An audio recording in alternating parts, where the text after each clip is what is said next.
Bună seara și bine vă regăsim în a treia zi din săptămâna noastră de îndrumare. În această zi am invitat pe Migdana, care o să ne prezintă niște tehnici pentru a vă îmbunătăți sănătatea ochilor. Migdana? Bună seara! Bine v-am regăsit, oameni frumoși! Mă bucur să fiu din nou alături de voi. Într-un webinar foarte frumos și drag mie, pentru că sunt o purtătoare de ochelari și ar trebui să mă preocupe sănătatea ochilor. Și de aceea am acceptat cu mare drag să fiu alături de voi și să vă împărtășesc din cunoștințele mele, mai ales că sunt din cunoștințe practice și o să avem de lucru astăzi. Așa că o să vă rog,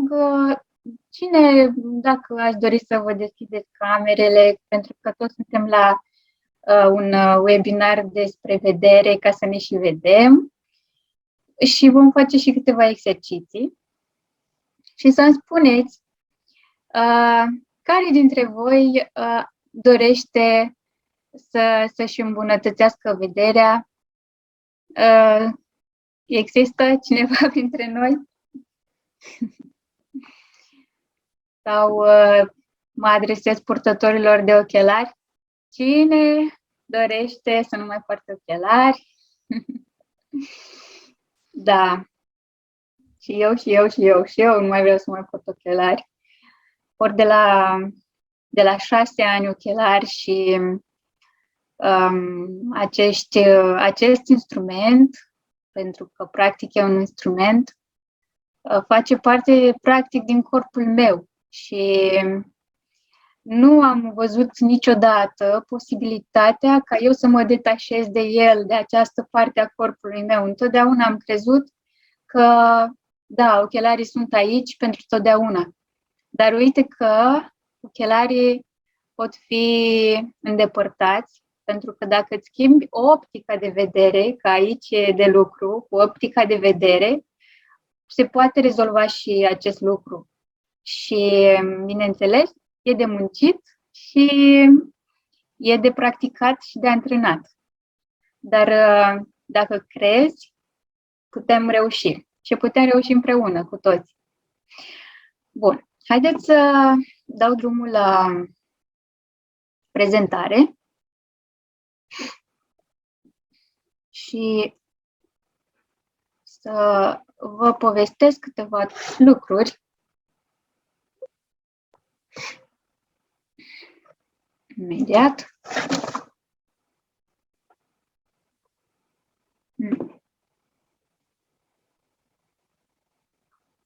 Se vede?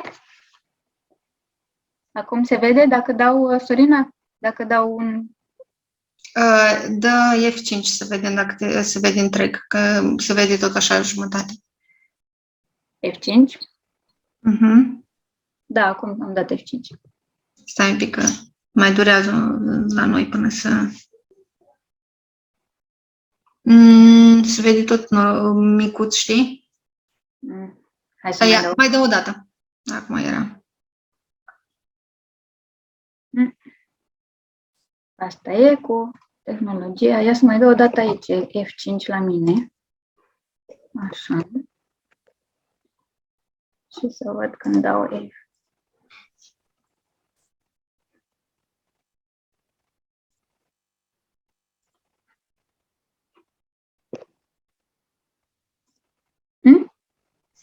Un pic. Acum. Perfect. Bun. Bine ați venit la o nouă seară în care tratăm sănătatea ochilor, iar eu vă voi vorbi despre antrenarea naturală a vederii. Adică ne vom antrena vederea, ne vom antrena să vedem mai bine, să ne îmbunătățim acuitatea vizuală prin metode naturale și nu prin medicamente sau alte lucruri care sunt mai puțin plăcute. Mă numesc Migdana Ștefănoaiei, sunt reflexoterapeut și cu mare drag vă împărtășesc din cunoașterea mea. Iată că vă spuneam că sunt purtătoare de ochelari, ca la Clubul Anonimilor, de la 6 ani. Și vă spun că am trecut de-a lungul vieții, mai ales copil fiind, prin umilințe, prin neputințe, prin suferințe și toate pornind de la acest defect, se spune că ar fi un defect de vedere, miopie.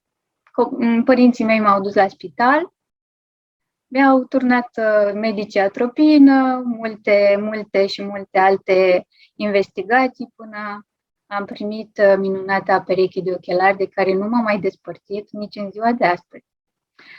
Însă am găsit metode minunate, oameni minunați care au împărtășit și au descoperit metode naturale ca să putem să ne ajutăm să scăpăm de acest instrument, pentru că spuneam că e vorba de a ne schimba optica.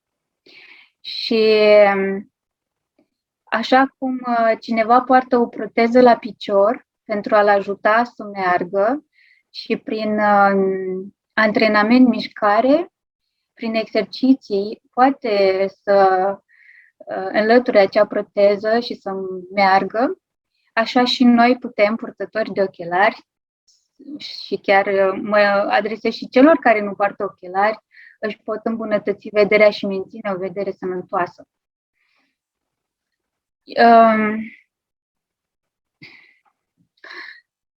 Stând așa și studiind și căutând, am găsit semințe pentru sănătatea ochilor, așa îmi place mie să le zic, semințe, pentru că ceea ce facem noi acum reprezintă doar 2% din tot ceea ce putem obține. 10% mai înseamnă și practică, iar 90% surprinzător poate să se rezolve viața pentru noi. Dar important este să plecăm de la acești 2%. Și 2% înseamnă să fim conștienți care sunt comportamentele care deteriorează rapid vederea. Apoi am spus eu că putem avea vedere bună. Dar cum? Prin relaxare, prin respirație și mișcare. Apoi voi trece și vom face împreună tehnici naturale, exerciții și reflexoterapie și concluzii. Bun. Comportamentele care deteriorează rapid vederea, cu siguranță le știți și voi și le facem zilnic. Câteva dintre ele, imediat le voi specifica. Vreau doar să spun la început că nimeni nu are o vedere atât de bună cum ar trebui, de aceea toată lumea ar trebui să practice aceste principii. Și aceste cuvinte le spune William Bates, care este un medic foarte bun prin anii 1900, care a început studiul tehnicilor de îmbunătățire a vederii prin metode naturale. Și de ce vă spun lucrul acesta? Pentru că miopia afectează un sfert din populația globului, hipermetropia afectează aproximativ 50% din populația globului cu vârsta peste 40 de ani.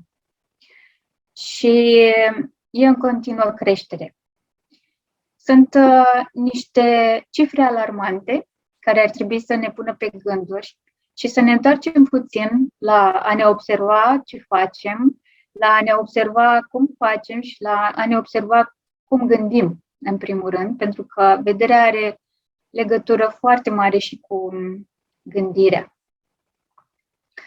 Comportamentele de care vă vorbeam sunt purtarea ochelarilor și a lentilelor de contact.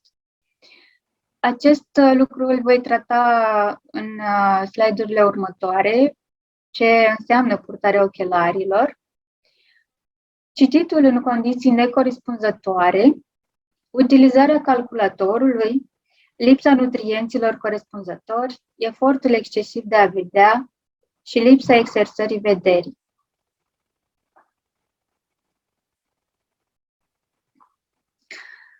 Puțin anatomie și să vedem de ce se vorbește de miopie. Miopia este atunci când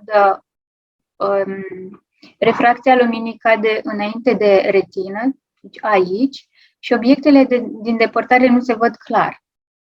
Ceea ce aici, în cazul acesta, mă regăsesc și eu, și Nicoleta, și mai suntem pe aici miopi. Astigmatismul este atunci când lumina cade ori înainte, ori după. Și obiectele din depărtare și apropiere nu se văd în detaliu, se văd dublate. Iar hipermetropia este atunci când refracția luminii cade după retină și se formează imaginea în spatele retinei. Apropo de astigmatism, se zice că atunci când nu te accepți pe tine, ca să aducem și câteva elemente de emoții, atunci când nu te accepți pe tine și dorești altceva, trăiești în dublare și atunci se dublează și vederea și lucrurile pe care le vezi.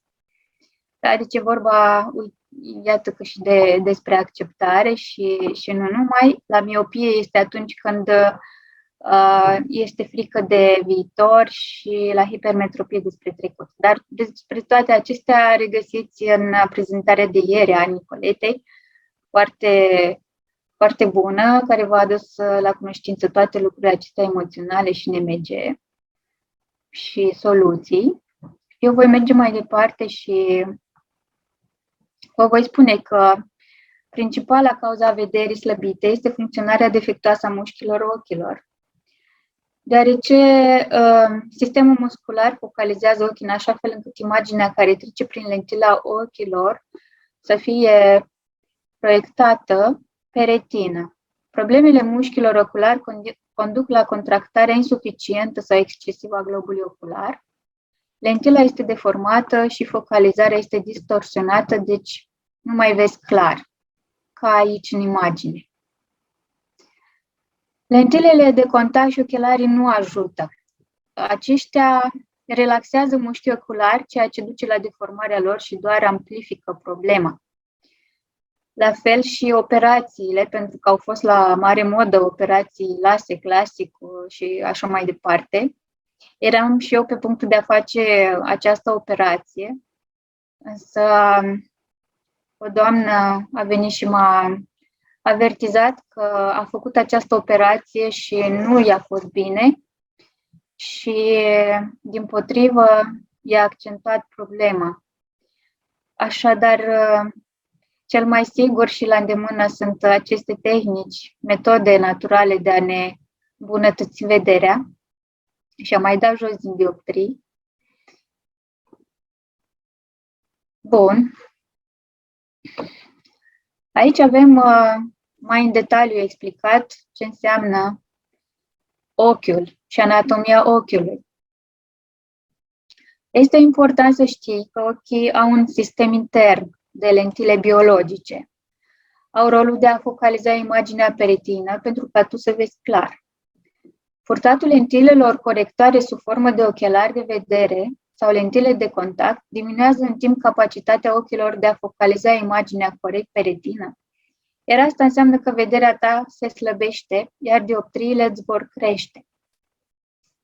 Explicația este simplă. Vederea ta se slăbește, fiindcă mușchii din jurul ochilor, care îți ajută ochii să fie mobili și să regleze corect imaginea pe retină, nu mai sunt suficient de utilizați, deoarece lentilele le preiau o parte din efortul pe care mușchii trebuie să-i depună. Astfel, mușchii oculari se lenevește și se atrofiază în timp, iar acest proces va aduce automat la slăbirea vederii tale. De aceea se spune că ochelarii sunt de fapt o rețetă, da? Și ca orice rețetă, dacă faci abuz, știți foarte bine unde se ajunge. Ochelarii lenevește ochiul și de aceea e bine ca atunci când primești această rețetă să insiști sau să recomanzi să ceri o dioptrie mai mică pentru ca totuși ochiul să muncească și mușchii conectați cu ochiul să lucreze și să nu preia ochelarul corector, lentila corectoare, toată munca aceasta. În loc ca mușchiul ocular să fie suficient de solicitat pentru a putea redia capacitatea ochilor de a vedea clar, ei ajung să-și piardă astfel din elasticitate și să-ți dea senzație că ochii tăi sunt dependenți de lentile corectoare. Exact ceea ce spuneam, că am ajuns la o dependență de peste 30 de ani, ceea ce nu e bine deloc. Și avem timp încă să putem corecta și să ne îmbunătățim vederea, chiar și dacă avem 50, 60, 70 de ani. Putem să lucrăm, avem metode, dar să credem și să le facem. Dacă vederea ta slăbește zi după zi, avem și o slăbire a elasticității cristalinului. Pentru că acesta scade sub influența mai multor factori. Vârsta, prea multă presiune asupra ochilor, diferite procese patologice, flux sanguin insuficient și slăbiciune musculară. Deci, din cauza că noi avem ochii foarte rigizi și avem privirea foarte rigidă, mușchii se tensionează foarte mult și atunci obosesc ochii și vederea e încețoșată. Ca să vedem mai bine cum vom lucra astăzi și cu ce mușchi vom lucra, avem 6 mușchi care cuprind ochiul, 4 oblici și 2 mușchi drepți, care sunt unul extern și intern, și aici îi vedeți pe cei oblici. Iată, acești mușchi se lenevesc, se atrofiază. Dacă stăm foarte mult și privim într-un loc, privim la calculator, citim foarte mult, la fel, se tensionează. Este extrema cealaltă. Și nu ajungem nicăieri, niciunde, bine. Și de aceea este recomandat că atunci când citești, să citești 25 de minute și apoi câteva secunde, 1 minut, 2, 3, să faci pauză și să-ți relaxezi ochii. Pentru că ochii relaxați, ochii odihniți înseamnă vedere bună. Și o să trecem mai departe să vedem ce înseamnă vederea bună. Mișcarea. Ochii, cum spuneam, sunt înconjurați de mușchi. Mușchii pentru ce sunt făcuți? Să se miște. Așadar, suntem în așa fel construiți ca să ne mișcăm, nu ca să stăm. Și să ne gândim strict la ochi, dacă îi ținem în nemișcare, într-un continuu studiu, de exemplu, sau cădem așa pe gânduri și ne uităm într-un gol, asta înseamnă lipsă de mișcare, înseamnă tensiune și avem parte de vedere încețoșată. Indiferent dacă purtăm ochelari sau nu purtăm ochelari.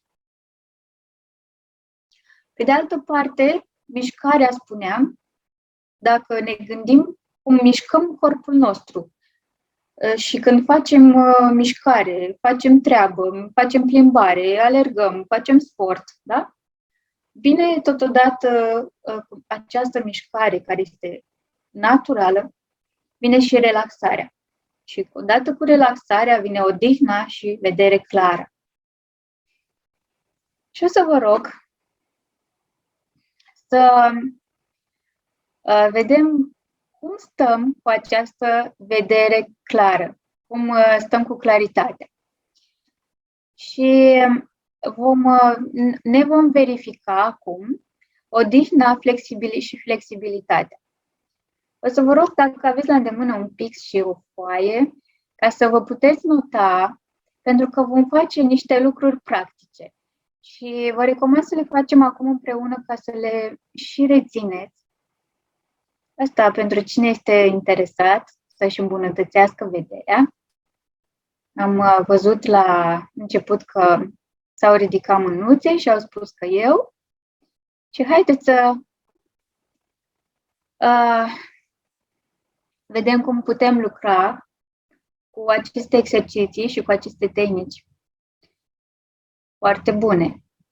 Aici v-am pregătit o fișă în care testăm situația ochilor. Și putem să le facem ca un jurnal. Și Sorina vorbea de un jurnal. Iată cum poate să arate un jurnal mai tehnic. Da? Avem ziua 1 și exercițiile respective. Sunt multe exerciții, eu am ales câteva mai concludente și mai la îndemână, indiferent oriunde suntem, deci indiferent, putem să facem aceste exerciții. Da? Nu avem scuze. Nu avem scuze nici măcar de timp. Există timp, 50 minute să facem aceste exerciții. Haideți să vedem care este gradul nostru de odihnă al ochilor la ora actuală, acum. Și vă propun să închideți ochii pentru 20 de secunde. Și fiți atenți la ochiul drept. Studiați ochiul drept în comparație cu ochiul stâng. Cum este, cât de odihnit este, care este starea lui acum. Și voi număra până la 10. 1, 2, 3, 4, 5, 6, 7, 8, 9, 10. Au trecut cele 10 secunde pentru ochiul drept. Vom testa acum și ochiul stâng. Atenția se duce către ochiul stâng și verificați care este starea, care este situația ochiului stâng în comparație cu ochiul drept. 1, 2, 3, 4, 5, 6, 7, 8, 9, 10.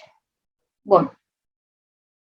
O să vă rog să vă faceți acest tabel în care scrie în dreptul prima aici, da, la odihnă. Vă rog să dați o notă de la 0 la 10 cât de odihniți sunt ochii voștri acum. Da? Puteți să scrieți și pe chat ce ați obținut, ca să știu și eu cu cine și cât aveți la gradul de odihnă.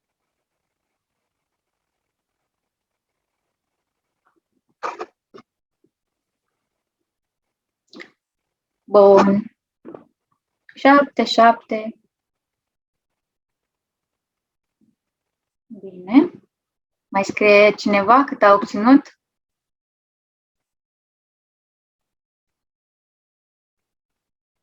Șase. Da. Este seară și ochii sunt mai obosiți, într-adevăr. Bun. Trecem la flexibilitate.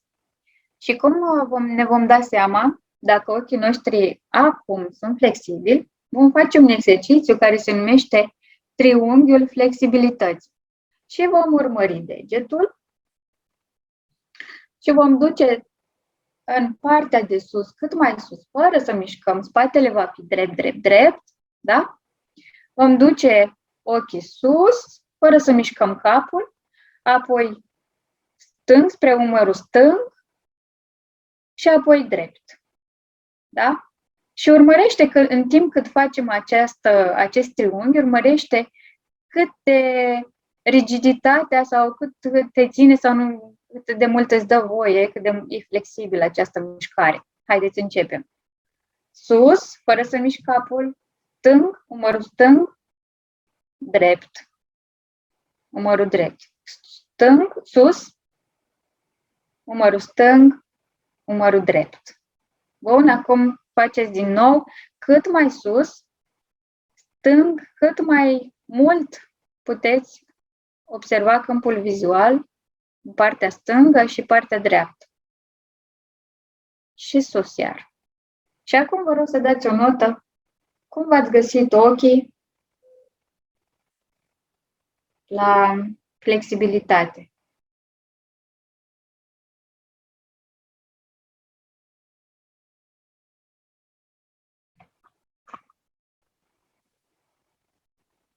Opt, 4, 7, da. 7. Bine. Iar acum vom testa și claritatea. Fixați-vă un obiect mai în depărtare și priviți-l mai mult. Vă luați un punct de reper, ceva, un detaliu de pe acel punct și puteți să dați o notă cât de clar îl vedeți. Undeva să fie mai în spate, cât să nu vă obosească, să vă chinuiți ochii, dar să detectați un detaliu la acel obiect și dați și acolo o notă cât de clar îl vedeți.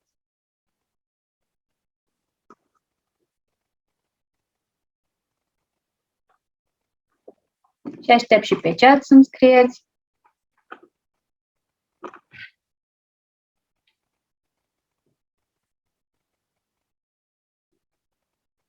Șapte.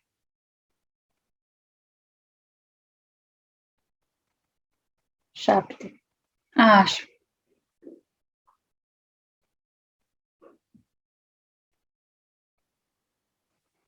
Bine. Haideți să îmbunătățim aceste note, să ridicăm cu câteva numere. Așa. Și vom trece mai departe la aceste tehnici de care vă tot spuneam. Într-unul dintre seminariile trecute am vorbit despre respirație. Iată că și aici avem respirația vederii. Respirația abdominală, care duce la o stare generală de relaxare și reglează presiunea oculară. Da, iată că acea respirație de care vă vorbeam și insistam atât de mult să fiți conștient de ea, are efecte benefice și asupra vederii și detensionează și relaxează și odihnește. Și dacă ne deprindem acest obicei de a respira abdominal, vom vedea că se va automatiza, se va relaxa ochii mult mai rapid și mai profund. Și respirația abdominală știți foarte bine, de atunci cine nu a participat la acest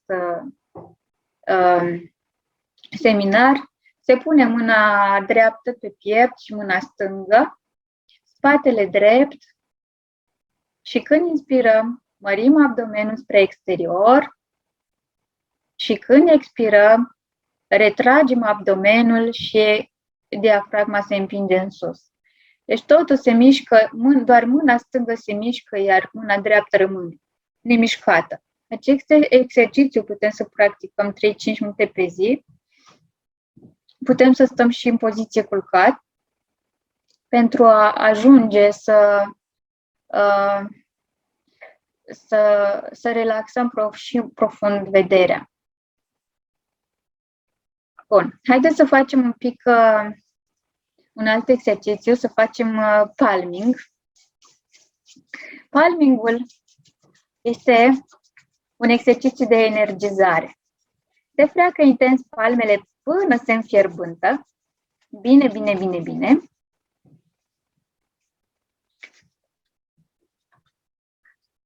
Bun.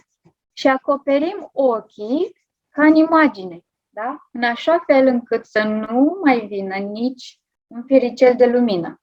Deci totul aici se suprapun degetele, da? Și acoperim în felul acesta.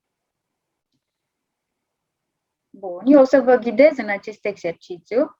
O să faci și tu, Sorina, că te ghidez, da?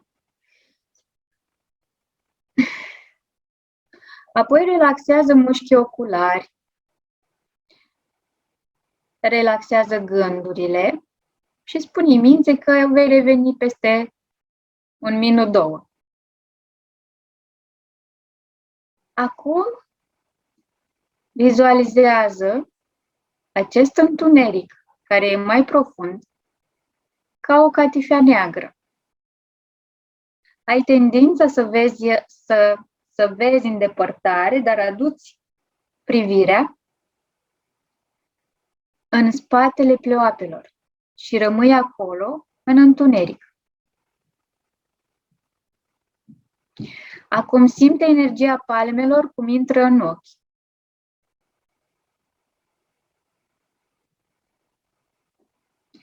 Și nu uita de respirație.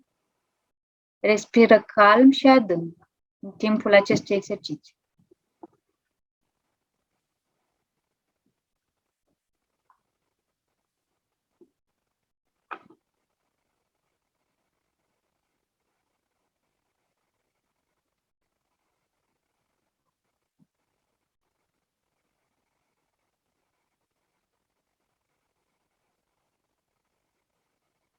Și respiră în felul acesta abdominal și lasă ca această căldură și energia să pătrundă în ochii tăi și să-i detensioneze, să-i relaxeze. Simte cum se relaxează total și ochii se așează în orbita lor.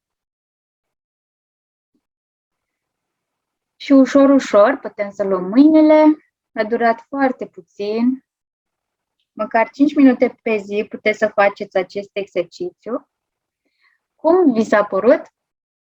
Scrieți-mi și mie pe chat ca să văd părerea voastră, cum vi s-a părut acest exercițiu. Dacă ați reușit să vă relaxați cât de cât ochii.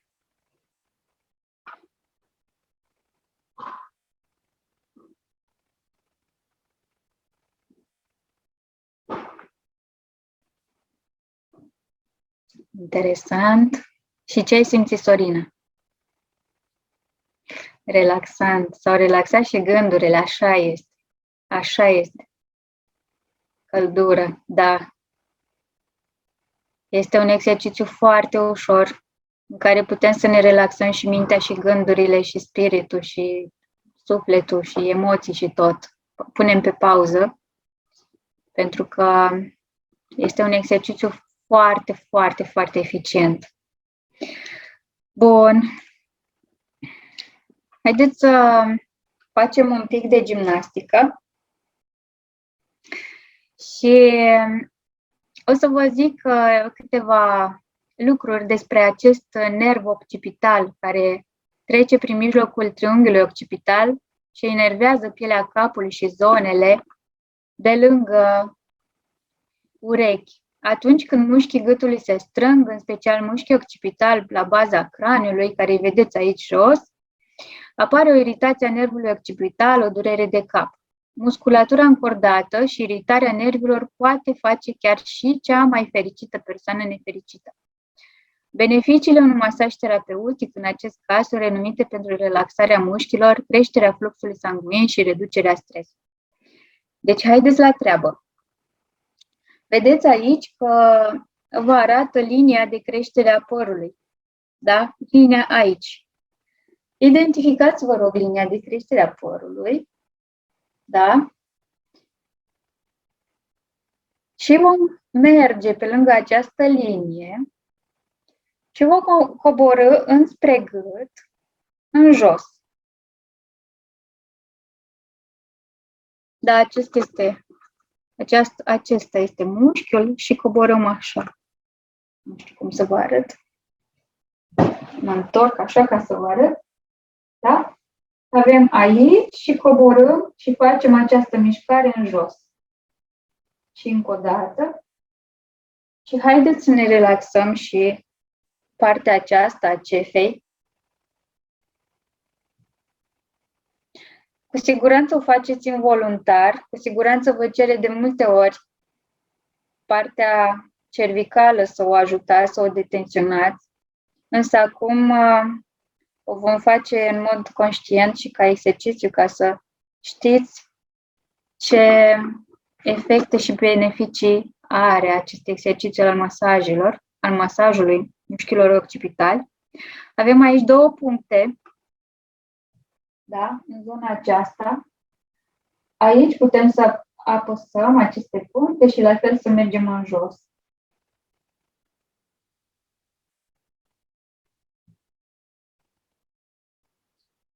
Bun. Și mai este un exercițiu un masaj al acestor mușchi. Să strângem bine mușchii aici în spate, aici. Strânge bine și dă drumul. Strânge și relaxează. Strânge și relaxează. Strânge și relaxează. Strânge și relaxează. Trage în stânga, așa, trage în dreapta, trage stânga, trage dreapta.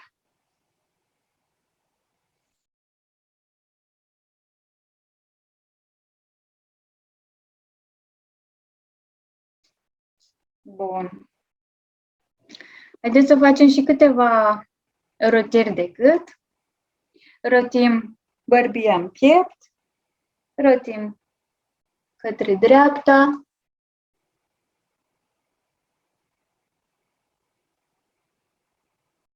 de 2 ori.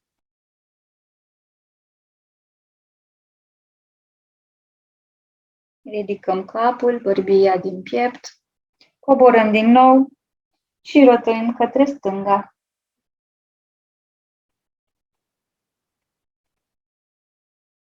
Mai lent, ca să simțim acești mușchi, cum îi tragem și cum îi detensionăm și cum îi punem la treabă. Bun. Acest exercițiu se face de 6 ori către dreapta și de 6 ori către stânga. Haideți să facem și exercițiu cu împingerea capului. Punem degetele prinse la ceafă și împinge de aici. Cât mai mult capul, bărbia în piept. Și împinge și ține. Și vei vedea că doare. Și ține, eliberează și dă capul pe spate. Și ține acolo. Mai facem o dată. Împinge capul în față. Păi eliberează și îl dăm pe spate.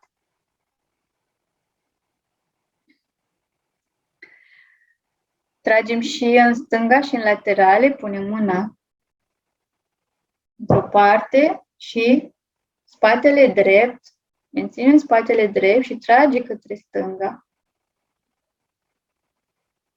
Privirea va fi în față, nu sus și nu jos, privirea în față. Schimbăm cu mâna dreaptă și tragem. Privește în față, Sorina. Așa. Foarte bine. Mai facem o dată.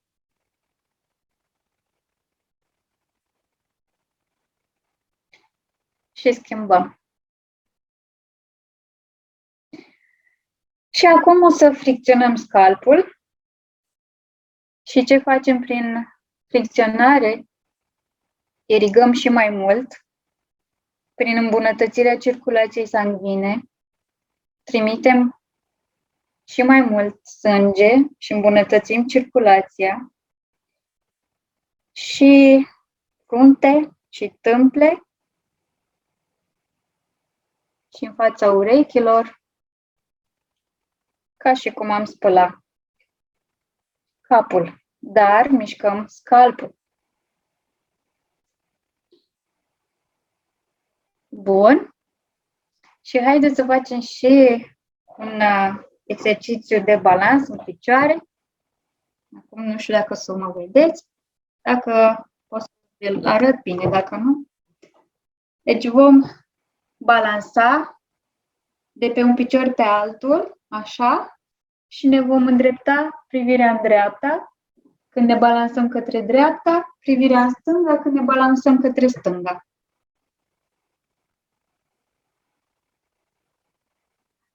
Cum se mai joacă copiii, da? Dreapta, stânga, dreapta, stânga, de pe un picior pe altul. Și capul L. Sucim așa.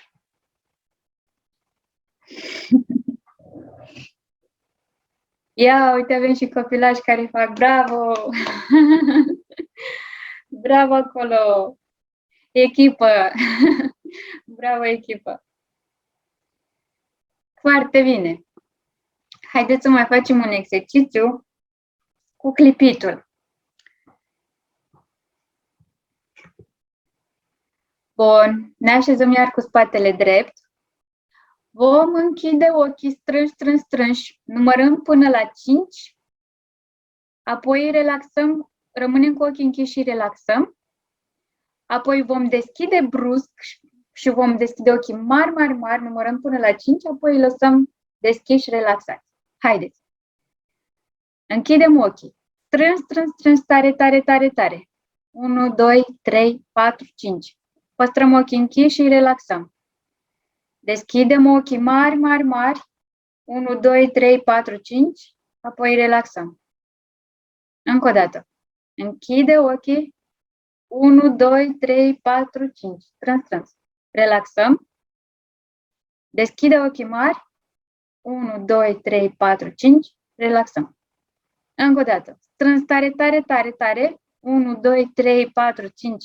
Relaxăm. Ochii închiși. Deschide mare. 1, 2, 3, 4, 5. Relaxăm. Bun. Haideți să vedem acum. Închideți un pic ochii și cum vi simțiți în acele 20 de secunde. Canați și dați o notă. La odihnă.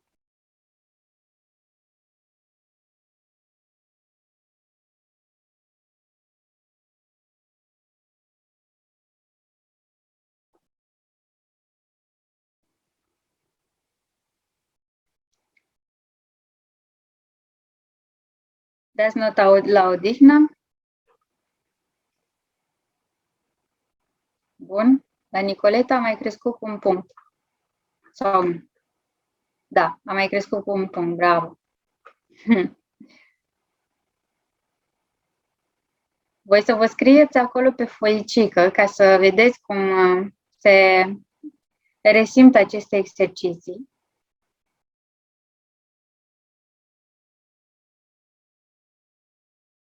Așa.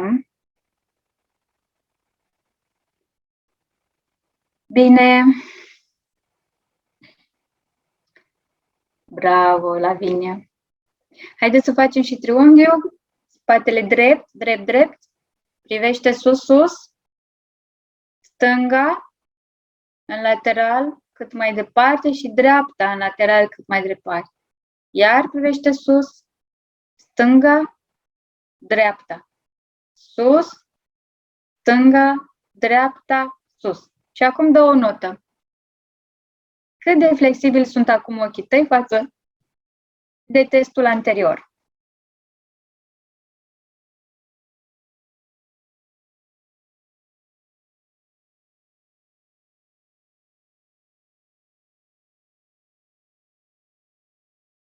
Opt. A crescut. Bravo! În 10 minute am reușit să îmbunătățim și flexibilitatea.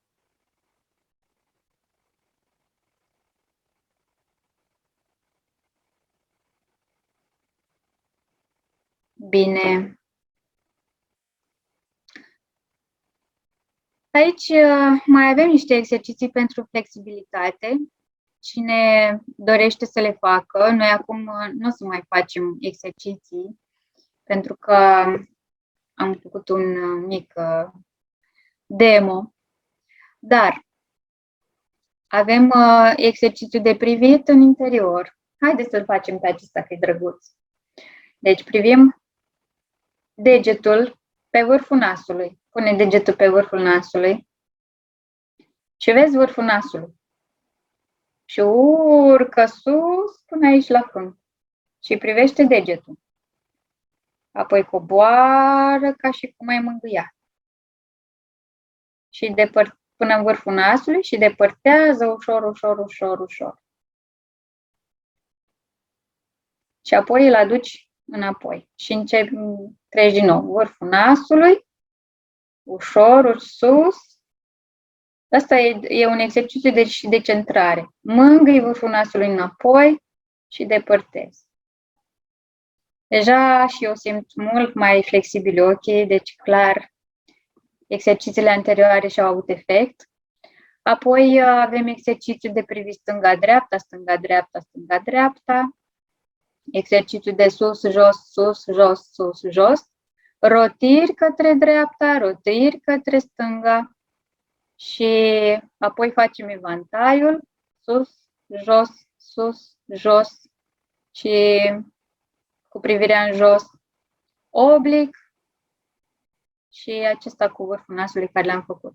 Mai este un exercițiu să urmărim, ne desenăm pe foaie un infinit și urmărim de la stânga la dreapta infinitul, de la dreapta la stânga cu ochii, fără să mișcăm capul, urmărim, e tehnica infinitului și la fel putem să facem tehnica infinitului și cu ochii închiși.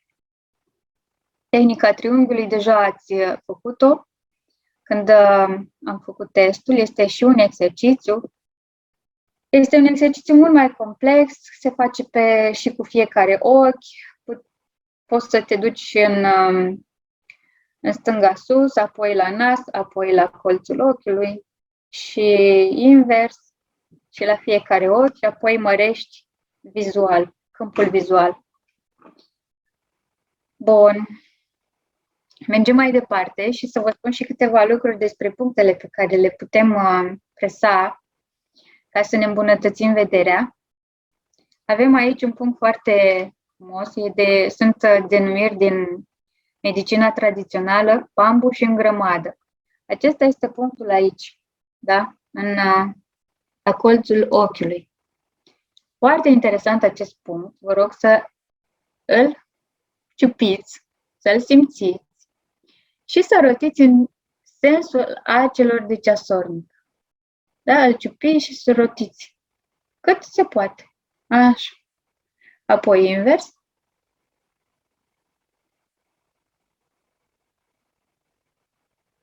Avem punctul de la coada ochiului.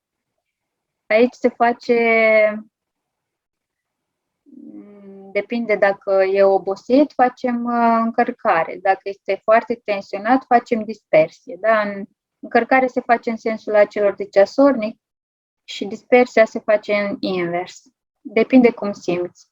Acum e probabil obosit sau în funcție de cum ai nevoie. Și mai avem aici, în dreptul ochiului, mai avem aici în dreapta, poza aceasta,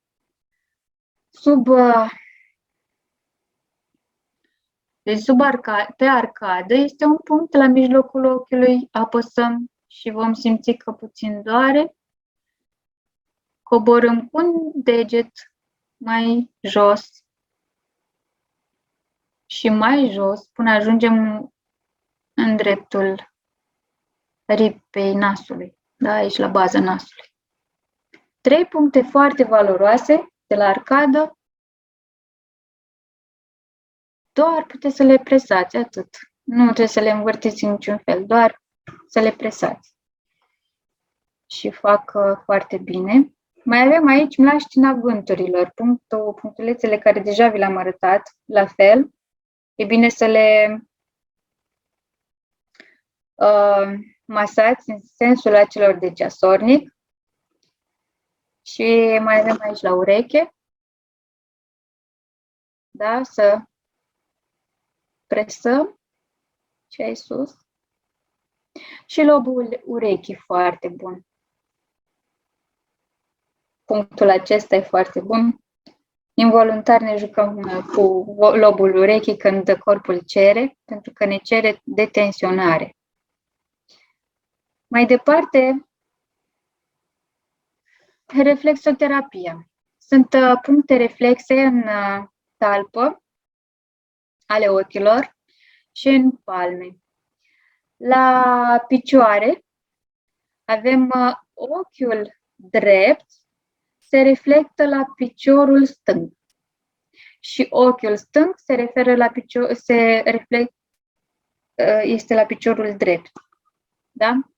Unde se găsește punctul reflexogen al ochilor? Între cele două degete, al doilea și al treilea deget, la bază.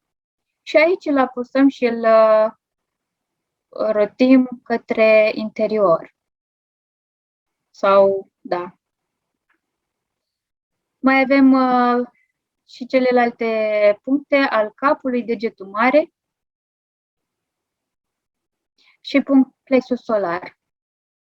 Iar în palme, reflexoterapia palmară, ochiul stâng se găsește la mâna dreaptă, punctul reflex, și punctul reflex al ochiului drept la mâna stângă între cele două degete. Deci ca și la talpă. Da? Aici. Și putem să ciupim și să ne stimulăm aici vederea cu punctele acestea. Bun. Avem niște blenduri și uleiuri foarte bune pentru a ne ajuta când facem aceste mișcări de masaj și de presopunctură. Avem Helichrysum, lavandă, salvia, Deuteroprime salubel și iarăși un blend să pui o picătură de salvie și de tămâie pentru ochii obosiți. Da? Vederea încețoșată și ochii obosiți. Deasupra sprâncenilor și lateral spre tâmple în momentele de epuizare. O prietenă foarte dragă mie, astăzi vorbim despre vedere, pentru că pentru mine a fost tema zilei, în timp ce mă pregăteam pentru această prezentare, mi-a spus această vorbă, care are un înțeles profund. Mi se spune de multe ori și am auzit, visează cu ochii deschiși, visează cu ochii deschiși. Ei bine, pentru sănătatea ochilor, e bine să nu cădem cu ochii ațintiți undeva și să rămânem acolo în vis, pentru că ajungem să ne ducem creierul într-o zonă de neclaritate și la fel vederea, pentru că una vede și una gândește. De aceea, e bine să închidem ochii și să visăm cu ochii închiși. Și cu siguranță visele noastre se vor materializa și vor prinde putere, pentru că aici vom implica și inima, și credința, și dorința. Așadar, un îndemn foarte frumos și mulțumesc Cristinei pentru această recomandare de a visa cu ochii închiși. Aș vrea să scrieți acum pe foaia voastră cât de mult ați ajuns la claritate, observând acel obiect în depărtare, cât de bine vedeți acum, sau la fel, sau care este starea vederii, starea clarității.